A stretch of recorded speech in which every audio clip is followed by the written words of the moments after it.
vamos a ver un poquito de técnicas especiales con algunas imágenes, ¿verdad? De manera breve. Entonces nos quedamos en esta parte. Ya después de que nosotros obtenemos los cortes histológicos con el microtomo, que no se les olvide que los microtomos que nosotros utilizamos son microtomos rotatorios, que tienen una manivela del lado derecho. Ese tipo de microtomos se les llaman microtomos tipo Minot. Estos microtomos, ¿verdad?, son los que nos proporcionan los cortes delgados, los cortes finos para el procesamiento de los tejidos, que no se les olvide que van en un margen que pueden ser de 5 micras, 4 micras, 6 micras, 7 micras, el grosor, ¿verdad? Después de que se obtienen los tejidos, se pasan rápidamente a un baño de flotación, ¿verdad? El objetivo del baño de flotación, ¿verdad?, al colocar los extendidos, ahora sí que las múltiples rebanadas que salen del microtomo, se hace flotar en agua caliente, ¿sí? Este es el paso de flotación. Se utiliza, pues como les digo, un aditamento especial en el laboratorio que se llama así, baño de flotación, ¿verdad? Entonces, posteriormente ya estos cortes se suben a un portaobjetos, ¿verdad? Se suben a un portaobjetos y en algunas ocasiones se le coloca un adhesivo para ayudar a que se adhiera este tejido. Se sube al portaobjetos y posteriormente se llevan a un proceso de desparafinación. Aquí está en la imagen para que conozcan un baño de flotación. Aquí se puede ver cómo está el agua en su interior. Vean cómo está el histotecnólogo manipulando las tiras de tejido. Prácticamente cuando caen al baño de flotación se desarrugan completamente, ¿verdad?, como si se plancharan, por decirlo así, y ya se suben, vean cómo lo está acomodando aquí y subiéndolo al portaobjetos, ¿verdad?, para ya que quede adherido a la laminilla y continuar el proceso. Entonces, este es el paso de flotación y adhesión y utilizamos el baño de flotación. Y aquí tenemos una fotografía de lo que es una canastilla para portaobjetos, ¿verdad? Son de metal. Aquí nosotros ya podemos colocar los portaobjetos con las preparaciones, con los cortes histológicos, los podemos colocar aquí en filita y ya de aquí en adelante nosotros podemos seguir el procesamiento histológico. Muy importante,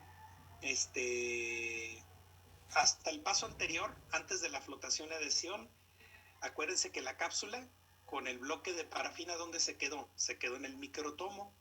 Entonces hay que retirar esa capsulita, ese bloque de parafina y llevarlo a almacenar, a guardarlo, ¿verdad? Se pone por ahí en una cajita o en algún archivero, pero siempre y cuando esté en un lugar fresco y seco para que no vaya a haber problemas con el bloque de parafina, ¿verdad? Y ya posteriormente de aquí en adelante nosotros vamos a trabajar con los portaobjetos, con la muestra, ¿verdad? Ya con la muestra que está adherida.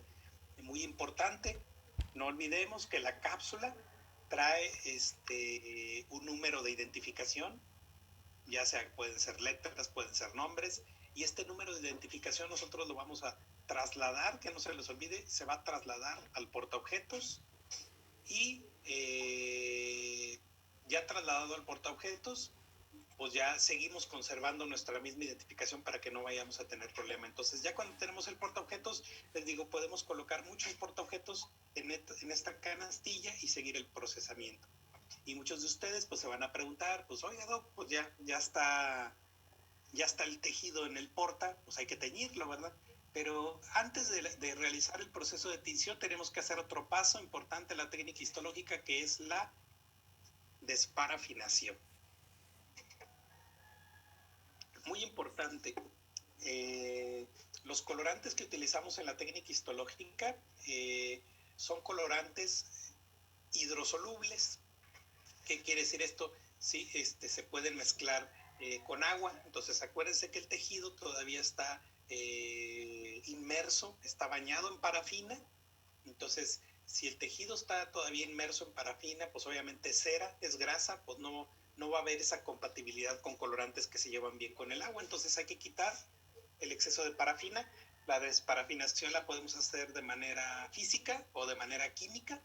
Por lo regular se combinan las dos, de manera física metemos el corte en calor en un horno de laboratorio y ahí lo ponemos unos minutos, unos 20 minutos, 30 minutos o hasta 40 minutos y posteriormente le damos por ahí unos bañitos de Gilol para que quiten lo que quedó de remanente de la parafina, ¿sí? Y posteriormente pasar al paso de tinción.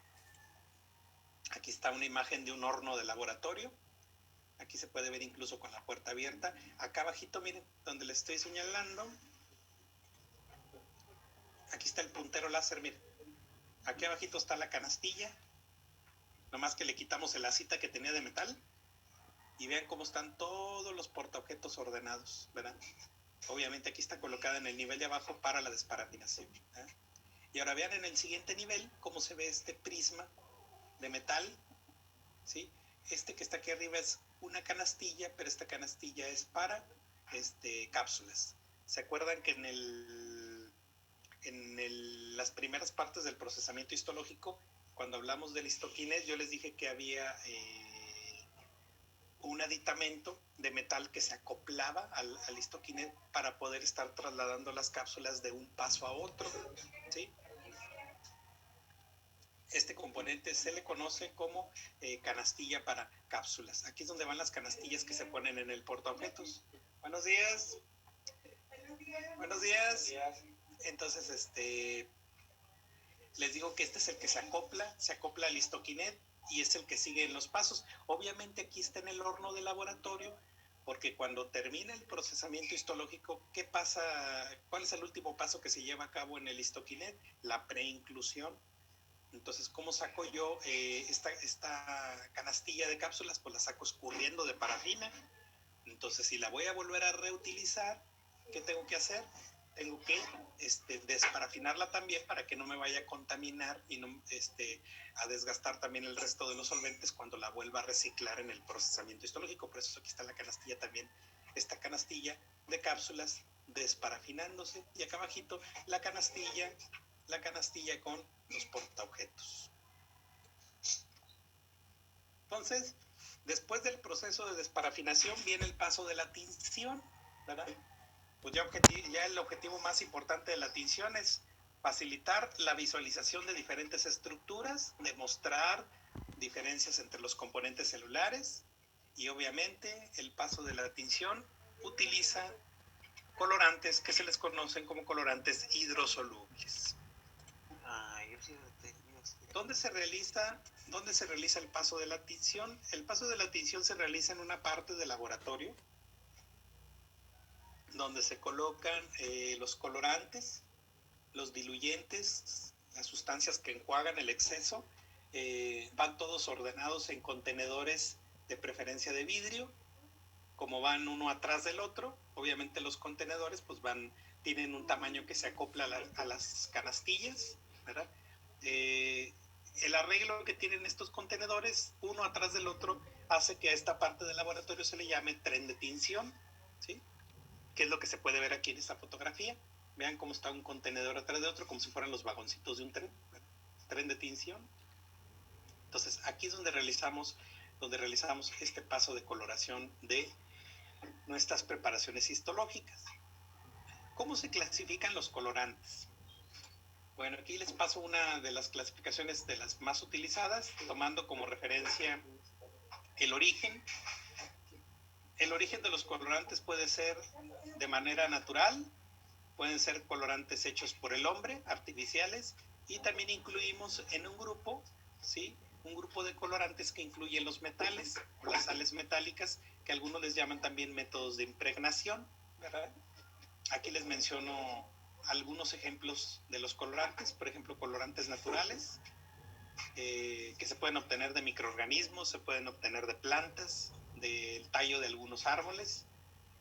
Por ejemplo, tenemos el rojo carmín, la orceína, y mencionamos en la parte final de este párrafo a un colorante muy importante, ¿sí? Muy importante en nuestra técnica histológica, que es la hematoxilina.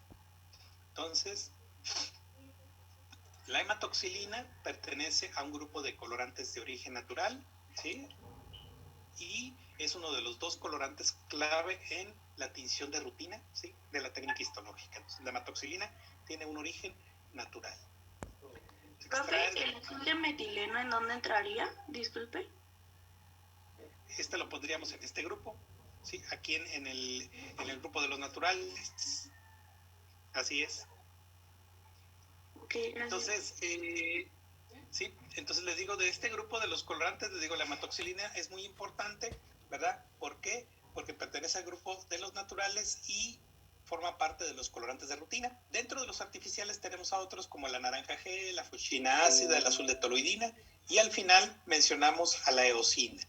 Entonces, la eosina, ¿sí? Es un colorante, ¿sí? Es un colorante artificial, un colorante hecho por el hombre. Entonces, nuestra técnica de tinción básica, ¿sí? Nuestra técnica de tinción básica para nuestra técnica histológica va a utilizar un colorante de origen natural, hematoxilina, y un colorante de origen artificial, que es la eosina. Y luego tenemos el tercer grupo. El tercer grupo corresponden a las sales metálicas, ¿verdad? Fíjense que las sales metálicas, más que teñir, originan un proceso de precipitado en los tejidos, ¿sí? Este proceso de precipitación hace que se acumulen en los tejidos, ¿verdad? Y tienden a depositarse en diferentes estructuras celulares y generan una especie de impregnación. Fíjense que las sales metálicas para muchos no son considerados métodos de tinción. De hecho, hay autores que la sacan de ese rubro de colorantes, porque muchas sales metálicas solamente generan imagen en tonos grises. Para muchos los tonos de no son considerados color. Entonces, y hay gente o hay autores que les dice más que todo impregnación más que colorantes. ¿Cuáles son las sales metálicas que más se utilizan en las técnicas? Sobre todo me refiero pues a las técnicas especiales, pues sales, por ejemplo, las sales de plata, sales de oro como el cloruro de oro, ¿verdad? Entonces, este es el tercer grupo de los métodos de tinción. Colorantes de origen natural, colorantes de origen artificial y los métodos de impregnación con sales metálicas. Entonces, no olvidemos, la técnica de tinción más común, más utilizada, es la hematoxilina y eosina, o como vienen las abreviaturas en los textos, H y E.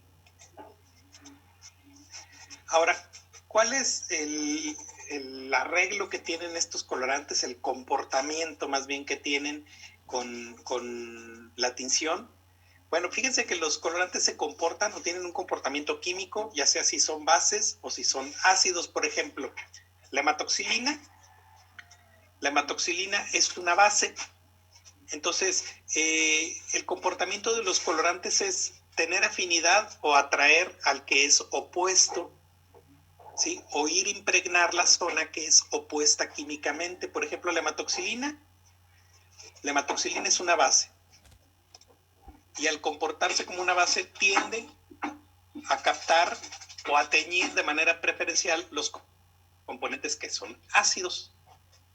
La hematoxilina da una tonalidad de morado a azul, ¿sí? Y tiende a ir, les digo, hacia donde están los componentes ácidos. ¿Y dónde están los componentes ácidos? Pues principalmente en los núcleos de la célula, que es ahí donde están los ácidos nucleicos. Entonces, la hematoxilina pues va a tener preferencia de pintar los núcleos en color morado o azul. Luego la eosina se comporta como un ácido, ¿sí? Y tiende a pintar, tiende a teñir los componentes que son básicos o lo que son bases, ¿sí? Y les da una tonalidad de color rosado, ¿sí? Entonces, el sitio donde se ubican la mayor parte de las bases en una célula, ¿verdad? Es el citoplasma, y por lo regular el citoplasma pues suele pintarse, ¿verdad? Con una tonalidad rosada, ¿verdad? Entonces, por eso se dice que en el citoplasma existen muchos componentes básicos. Bueno, pues estos tienden a traer la eosina. Entonces, aquí vienen unas definiciones importantes. Si esa estructura de la célula tiende a captar la hematoxilina, que es una base, ese componente se dice que es basófilo o muestra una basofilia. Les voy a poner el ejemplo del núcleo. Si yo soy el núcleo, me pinto de morado, quiere decir que yo tengo la afinidad de atraer a la base, que es la hematoxilina. Entonces yo, que me pinto de morado, ¿sí?, estoy mostrando un fenómeno de basofilia, que tengo ese filio o esa afinidad a la base, ¿eh? Entonces, los núcleos de la célula se dice que son basófilos, que tienen afinidad hacia la base, que es la hematoxilina. Ahora vámonos con el citoplasma. Yo soy el citoplasma, me pinto de color rosa, entonces yo tengo afinidad hacia el ácido. ¿Quién es el ácido? La eosina. Entonces yo como citoplasma muestro un fenómeno de acidofilia. O también le puedo llamar eosinofilia. Entonces, en las células, los citoplasmas suelen teñirse eosinófilos, suelen teñirse acidófilos. Sería, digamos que utilizar la palabra eosinofilia o acidofilia es lo mismo. Y ahora sí vamos a ver a compartirles algunas imágenes histológicas con hematoxilina y eosina para que ustedes se empiecen un poquito a familiarizar. Yo creo que ya habrán visto algunas de las imágenes que tiene el texto que les pasé por ahí en PDF, o ya algunos que tienen textos de histología pues habrán tenido la curiosidad de meterse y revisar cómo están las tinciones, ¿verdad? Y muchas de las tinciones que se ven en los textos de histología son tinciones en tonalidad de morado y rosa, pues obviamente por la H&E, ¿verdad? Va a haber algunas cosas que van a mantener algunos de sus colores originales o no van a cambiar en algo. Por ejemplo, uno de ellos es la sangre. Vean aquí esta fotografía. Es una fotografía en panorámico. ¿Qué quiere decir esto? Yo estoy observando con el microscopio en panorámico una estructura con el objetivo de más bajo aumento. Es una fotografía de un ovario humano teñida con hematoxilina y eosina, y aquí se puede ver en el centro, donde le estoy señalando con el puntero, una tonalidad rojiza. ¿Sí? Esta tonalidad rojiza se debe a la hemorragia, a la sangre. Cuando se extravasa la sangre y origina hemorragia, con la tinción de hematoxilina y eosina se sigue viendo roja. Por eso aquí, para remarcarles que la sangre, cuando tiende a derramarse, la tonalidad rojiza se mantiene. Ahora, noten ustedes en la fotografía, desde aquí donde le estoy señalando el puntero, más o menos de ese sitio, hasta este punto que está hasta acá, que es como 3/4 partes de este ovario, está ocupado por esta estructura redondita, bien grande, que les digo, prácticamente ocupa 3/4 partes del tamaño del ovario. Esta estructura es muy importante, sobre todo para el embarazo. Y vamos a despertar a alguien que esté por ahí dormido, que me pueda decir qué función tiene esa estructura. Vamos a preguntarle. JJ Vega, hágase presente y levante su cara porque veo que está por ahí como agachado. JJ Vega, ¿qué función tiene esta estructura que le estoy señalando en la fotografía que se llama cuerpo amarillo en las mujeres? Y es una imagen de un cuerpo amarillo en este ovario teñido con hematoxilina y eosina. ¿Qué función recordará que tiene esta estructura? Puede activar su micrófono.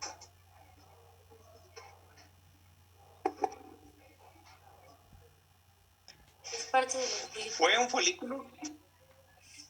A ver, otra vez no la escuché. Es parte de los folículos y se transforma en el cuerpo lúteo. Muy bien. ¿Qué función tendrá el cuerpo lúteo? Hormonal, ¿no? En la mujer. Producción de hormonas. Ajá, hormonal. Opción de hormonas.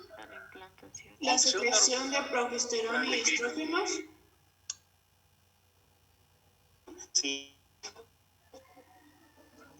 El cuerpo lúteo es una estructura que originalmente fue un folículo. Se dio el proceso de ovulación y se transformó en una especie de estructura celular que tiene cientos de miles de células que se encargan de proveer hormonas. el cuerpo lúteo es la estructura que se va a encargar de mantener el embarazo. Nada más y nada menos tiene una misión importantísima en la mujer. Cuando la mujer queda embarazada, el cuerpo lúteo es el que provee las hormonas del embarazo. ¿Cuál es la principal hormona del embarazo? La progesterona, ¿verdad? Entonces, esta es una imagen de lo que es un cuerpo lúteo. Vean todo lo que ocupa. O sea, yo nomás se los pongo porque... déjenme nomás aquí minimizo la imagen. Vean más o menos el diámetro que tiene todo el ovario. Les digo que lo estamos viendo en panorámico. Estamos hablando que desde aquí hasta acá, hasta este punto, que es el diámetro que ocupa toda la fotografía del ovario, son como 2.5 a 3 centímetros. Entonces ya se han de imaginar el tamaño que tiene este cuerpo lúteo. Y noten ustedes en la misma fotografía cómo se observan otros folículos, ¿verdad? Entonces, esta es una imagen de un ovario, les digo, teñida con hematoxilina y eosina, para que lo vean desde el panorámico, cómo se da este resalte, este contraste de tonalidad rosa morado. Ahora sí, la estamos viendo de muy cerquitas, ya con seco fuerte, 40 aumentos, ¿verdad? De objetivo. Y aquí en esta imagen igual, no olviden, morado núcleos, citoplasmas en rosa. Y aquí en el centro estoy observando, pues yo creo que es lo más llamativo de la fotografía, y yo creo que a todos desde que puse la imagen les llamó la atención, ¿verdad? Esta es una imagen de una de las células más grandes que tenemos en el cuerpo humano, que es un óvulo de la mujer. Para que más o menos se den una idea, el diámetro que tiene esta célula es un diámetro cercano a las 100 micras. Pues imagínense, 100 micras a nivel celular es muchísimo. Es como si agarráramos 1 milímetro y lo partimos en 10 pedacitos. Y noten, porque fuera de este óvulo hay muchísimas celulitas muy pequeñitas, se dan cuenta por los núcleos. Miren, núcleos que incluso están rodeando a este gran óvulo, ¿verdad? Vean, y pues noten ustedes el tamaño que tiene, es una célula realmente grande, e incluso aquí se puede observar su núcleo, y algunas de las zonas de interés, que es la cubierta de carbohidratos de la zona pelúcida, etcétera, etcétera, que se puede observar aquí por fuera. Pero yo lo que quiero es que empiecen a identificar estas tonalidades, ¿verdad? El contraste que nos da el morado con el rosa. Obviamente ahorita ustedes no son histólogos, ustedes van empezando como estudiantes de medicina, entonces pues, obviamente el traducir todas estas imágenes pues les va a costar un poquito de tiempo y un poquito de esfuerzo y de lectura, ¿verdad? Entonces ahorita nomás lo que quiero que vean es ese contraste, ¿sí? Morado y rosa, poco a poco se van a ir familiarizando, y poco a poco, como cuando alguien empieza a hablar y a leer, va a ir aprendiendo cada cosa. Acuérdense que aprender anatomía microscópica es como aprender otro idioma. Poco a poco se va aprendiendo con imágenes, que es lo importante. Dame un segundito porque aquí se me atraviesan estas pantallas de Zoom que... Ahora sí. Entonces, ya que nosotros... Creo que se me movió, a ver, sí, está bien. Sí, está bien la imagen. Ya después de que nosotros realizamos el paso de tinción, déjenme nomás les resumo así de manera sencilla cómo es el paso de tinción. Después de la desparafinación en el horno de laboratorio, después de la desparafinación con Gilol, rápido metemos ahí nuestra muestra tantito en alcohol para volverla a tener en contacto con agua. Después del alcohol utilizamos los colorantes. El primero de los dos colorantes con el cual vamos a poner en contacto la muestra es la hematoxilina. ¿Sí? La hematoxilina le vamos a dar aproximadamente unos 5 a 10 minutos aproximadamente.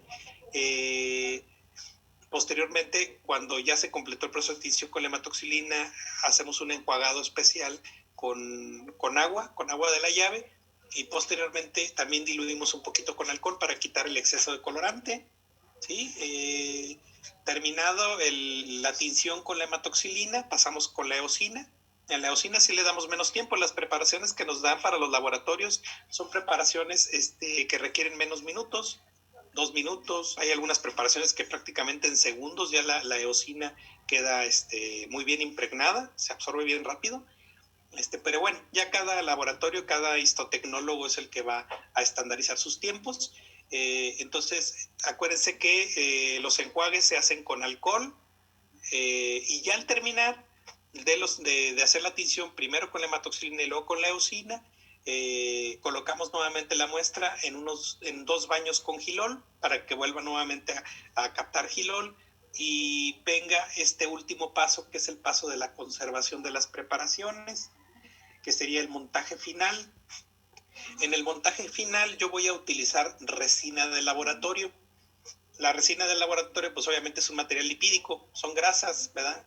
Es material sintético. Entonces, se le coloca una gota en la superficie del portaobjetos, en la muestra, y posteriormente se le pone el cubreobjetos. Y ya con esto yo garantizo que nuestra muestra va a quedar preservada, ¿sí? Y pues nos va a brindar una larga duración que puede extenderse por muchísimos años, incluso puede durar décadas sin que le ocurra algún problema, ¿sí? Me perdí un poco después de colocar la muestra en eosina 2 minutos. ¿La muestra la sometemos a 2 baños con Gilol o antes la metemos a alcohol? Sí, hagan de cuenta que es primero, de la desparafinación, colocamos en alcohol rápidamente unos minutos, hematoxilina 5 minutos, enjuagamos con agua de la llave, las enjuagadas son digamos que 10 segundos, quitamos exceso con alcoholes, unos 2 alcoholes, luego viene la eosina, que le damos 1 minuto, 2 minutos cuando mucho, enjuagamos con alcoholes, aquí ya no utilizamos agua, nomás enjuagamos con alcoholes, luego ponemos los 2 baños de Gilol y ahora sí, secamos y ponemos la gota de resina y el cubreobjetos. Digamos que ese sería así en resumida cuenta, así rapidín, de lo que es el paso de tinción y la conservación de las preparaciones. Sí tiene que ir en Gilol al final para que el Gilol ayude a que la resina se impregne más fácil al tejido. Por eso le volvemos a dar otros 2 bañitos con Gilol. Gracias, doctor. Sí, de nada. Entonces, esta es la conservación de las preparaciones. Les digo que ya que se logró colocar la resina, en ocasiones podemos dejarla secar en el ambiente, igual 1 día, 2 días, para que la resina se impregne bien y nuestro tejido ya quede preparado.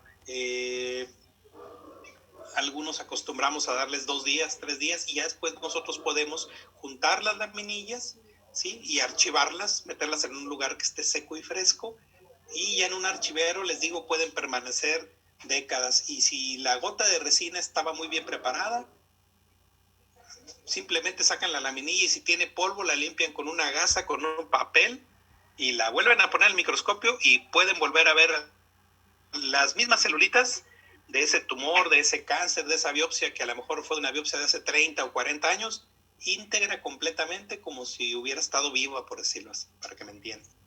Entonces, y así es prácticamente la conservación de las preparaciones, y con esto terminamos las técnicas histológicas básicas. Algo muy importante, y por eso les puse esta fotografía, que es una imagen de una naranja, ejemplificando los cortes en diferentes niveles, como si nosotros utilizáramos un cuchillo. Y lo que quiero compartirles con esta imagen es que mucho de lo que se aprende de histología es entender la lógica de los cortes. Acuérdense que cuando ustedes están viendo una laminilla en el microscopio, están viendo en 2 dimensiones, largo y ancho, no se ve en tercera dimensión. Pero ustedes deben de imaginar que las estructuras que están observando, pues obviamente cuando estuvieron vivas tenían 3 dimensiones. Tenían largo, ancho y altura o grosor. Entonces, es importante que ustedes, conforme empiecen a revisar las preparaciones, conforme las empiecen a ver en los cortes histológicos, empiecen a procesar un poquito en su mente cómo son los planos de corte.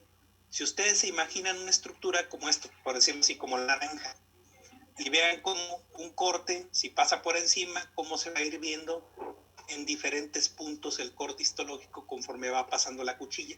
Acuérdense que las laminillas que ustedes van a estar observando en el microscopio son secciones hechas con el microtomo. Y la rebanada del microtomo puede pasar en un nivel de la estructura, o puede pasar más adentro, puede pasar adelante, puede pasar atrás, arriba, abajo, a donde ustedes quieran. Entonces, eso me va a estar generando distintos tipos de imagen, ¿verdad? De acuerdo a cómo pasa la cuchilla y nos genera el corte histológico. Esta es la interpretación de los cortes. Entonces, para que sepan que a pesar de que ustedes van a verlo en 2 dimensiones, las estructuras que ustedes van a ver siguen estando en tercera dimensión. Y dependiendo cómo pasa el plano de corte, es como van a ver la estructura. Para que en ocasiones no se vayan a asustar y piensen que si una estructura es redondita como la naranja, como se puede ver aquí, y resulta que nomás alcanzaron a ver esto, van a decir, oiga, ¿qué le pasó? ¿Por qué se ve así de chiquito, no? Pues quiere decir que el plano de corte nomás alcanzó a darle un lleguecito arriba. Y en muchos de los casos, cuando nosotros estamos viendo preparaciones o cortes histológicos, y esto no es raro, le decimos al histotecnólogo, ¿sabes qué? Sácame más, rebájame la muestra. ¿Por qué? Porque la zona que alcancé yo a ver nomás es esta parte de la naranja. Pero ya el histotecnólogo le mete batería y empieza a rebajarla, y ya en el corte que me pasa está el cortecito que pasa por el medio de la naranja, que es donde puedo ver yo toda la estructura completa. Entonces, mucho en histología es esto, es referirse a cortes, planos de corte, por dónde pasa el corte, si pasó por encima, por un lado, por atrás, o pasó en medio y puedo ver toda la estructura completa. Doctor. Entonces, algunas cosas incluso las van a ver hasta oblicuas, de lado, por lo mismo de que es el plano de corte. ¿Sí, adelante? Oiga, y es que queda nada más 1 minuto y medio de la sesión. Sí. No, sí, aquí tengo el minuto. Okay. Nos desconectamos y les mando ahorita otro link. Sale. Ok, gracias.